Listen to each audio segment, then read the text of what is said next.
So this is my 4-year-old warm blood mare, Carla. Hates being in the stables. Doesn't matter if there's other horses in here or not, or if it's a windy or a calm day. The longer she's in here, the worse she gets. This is where we normally get the horses ready, but I've been having to get her ready in the arena. She's currently unbroken, but doing all her flat work.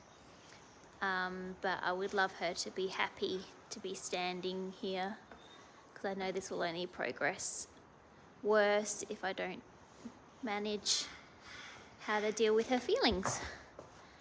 Thank you. See, she's a lot calmer in here, but then we start facing the issue of her being pushy and not really respecting my space. She'll quite happily walk all over me.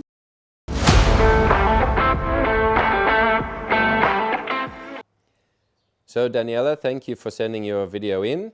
This is of course just a very normal situation with a young horse who is just really green and not knowing what to do at all in all situations. So you just see a very green horse who just needs some guidance from you, and that guidance needs to be the basic structure, building a basic foundation. So the first thing you need to do is to start the TRT online training from the very beginning and learning about the spatial awareness, because I see the first part's about your horse pushing into your space. You know, the worst thing we can do is push back. And then of course the next exercise was the swinging of the rope towards the back end. So sending energy into the back end, which is getting the energy circulation pointing more north, which will get the horse to run more over you. A horse standing who doesn't know how to find rest, who doesn't have an awareness of their physiology, who doesn't have an awareness of where they are in the space and where they are in relation to you, you know, standing them up and letting them be just single tied in the front in a space where there's going to be lots of things, lots of elements of energy thrown at them, noises and movement, and you have the containment of being in a building, and then you have the containment, restraint of being tied up. You know, if your horse is not able to find a position of rest, they don't have a good understanding of where they are in the space. We don't go through the first explanations of how they can redirect energy and find space, how they need to be in the physiology and the posture in order to find rest. If we don't teach these things, and they have just this circulation of energy that's in the body from nature and from their life experiences growing up, they don't know how to change them and deal with them. They don't have a basic self-management system. If we just tie them up, then this is a restraint, containment of the feelings that they naturally have in the body, that they may be also unaware of, that this circulation in the body is doing. There's lots of things happening, and oh yeah, but now I'm being held here. Oh, what do I do now? And the what do I do now creates more energy, which, you know, starts the pouring and, you know, all the frustrations that come with that. So the first part, leading exercise, is really important.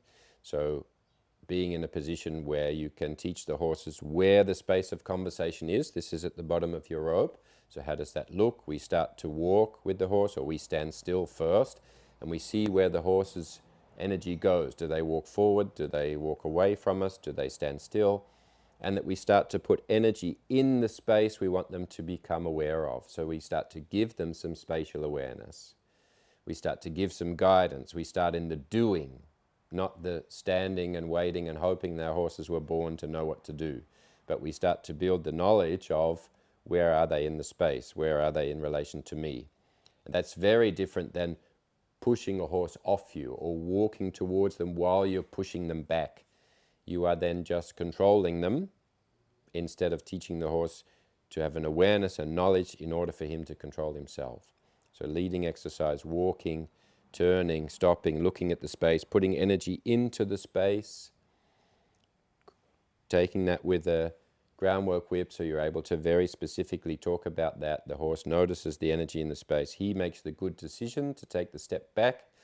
So you're first giving him the awareness of where he's in the space, where he is in relation to you, how to be a good decision maker, and how to redirect the energy back that he finds a position of rest in the body. There, from that moment, we can start, if he's standing still, to create some awareness work. So tension release, feel the body, so he feels his body. When you see a change where he goes from external distraction to internal focus, teaching them also that it's about focusing on yourself.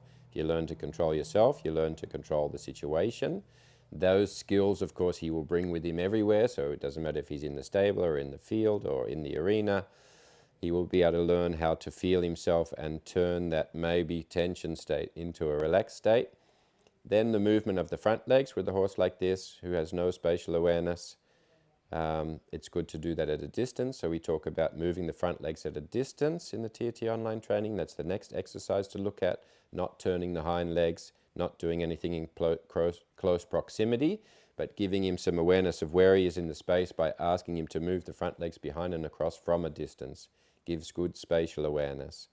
And then from the beginning going into the clock shape, again, when you start to make a forward step, you're doing that at a distance, creating good diagonal pair connection. He has a good awareness of his body, a good order of movement, good symmetry in the body, a good connection with his physiology, more of awareness of his body and how he uses it, how he navigates himself in the moments where he starts to be a bit unsure. He's not connected to his body anymore. He's a bit lost in space. He doesn't know how to manage his body. So then the tension, anxiety builds up. Once you've started to feel this, you start to be more in the doing phase. So coming in and standing and thinking, oh, I stroke him a bit and I wait and, there's a bit of nothingness. No, you have to get into the mentorship. Okay, we come into the arena. What's the first thing we're going to work on? So you draw his attention to the exercise, to his body, to the management of himself, that he understands in all the different environments he's in. It's about learning to control yourself. You learn to control yourself, you learn to control all situations.